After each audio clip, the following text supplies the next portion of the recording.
ETS surgery, is it worth it? And what do we know about it? I'm gonna tell you in just a minute. Stick around.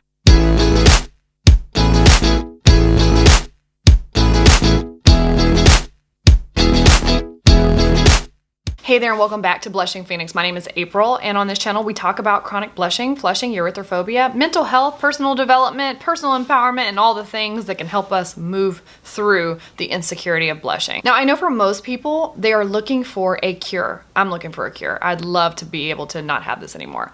And although there are certain medications and creams and other things that people have tried and maybe had success with or not had success with, one thing that continuously comes up is ETS surgery, which is, ETS stands for, if you heard me in one of my last videos, you're gonna crack up because I finally learned how to say it, but I still gotta look at it.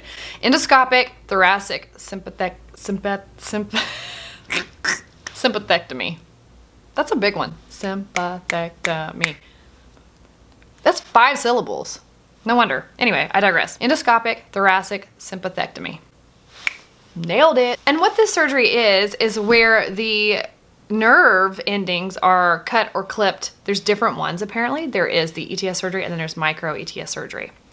Now, I'm not going to go into all the ins and outs of ETS surgery because you can Google that and look that up yourself. However, I do want to let you know that in the near future, we will have a guest on the channel that I will interview in regards to her experience with ETS surgery. And I've got some great questions to ask her, and I'm so excited for you guys to hear her, see her face, and hear about her experience all together. Now that I've got your attention, let me ask you for a favor. If you are finding these videos helpful, please hit that like button, subscribe if you have not already, and feel free to leave a comment below. With YouTube's algorithm, if we're not showing support or interest through like, subscribe, and comment, then a lot of these videos just fall to the bottom of the YouTube video pile. And therefore, other people just like me and you who are looking for hope and stories and solutions and help, they don't find it. Others could really use your help by hitting that like button, subscribing, and leaving comments when you want to leave some feedback. Back to your regularly scheduled program. I will say this, and I have not personally gone through the ETS surgery myself. It's not something at this moment in time that I'm considering, but I know a lot of people do consider it. And here's the thing. There's also this like bit of judgment that gets intertwined with people who want to do ETS surgery, which is actually really interesting because the whole thing around blushing and flushing and erythrophobia is that we don't want to be judged and that we don't want to be appearing as weak. We don't want our self-image to be broken down and taken away by the idea that we're weak or we're scared or we're anxious or we're mad. And so if you are a fellow blusher and you are judging someone else for wanting to partake in the ETS surgery, what world are we living in? So that is my little soapbox spill for that, little lecture. But here's what I would say for those of you who are considering it.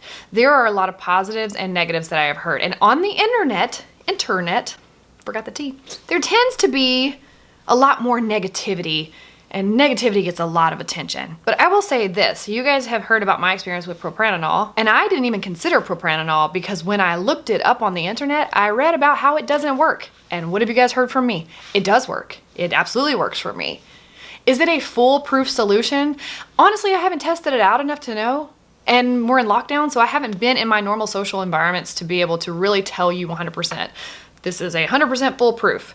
Now, it has worked wonders in comparison to what I was going through and just calming my system down, which is a relief in and of itself. Reducing the flushing, stopping the flushing, or keeping it from happening as often. I wasn't even considering propranolol because of the fact that I read so many things that said it doesn't work, but it works for me. So here's what I would say about ETS surgery. If you are considering it, do your due diligence, look into it, get your consultation.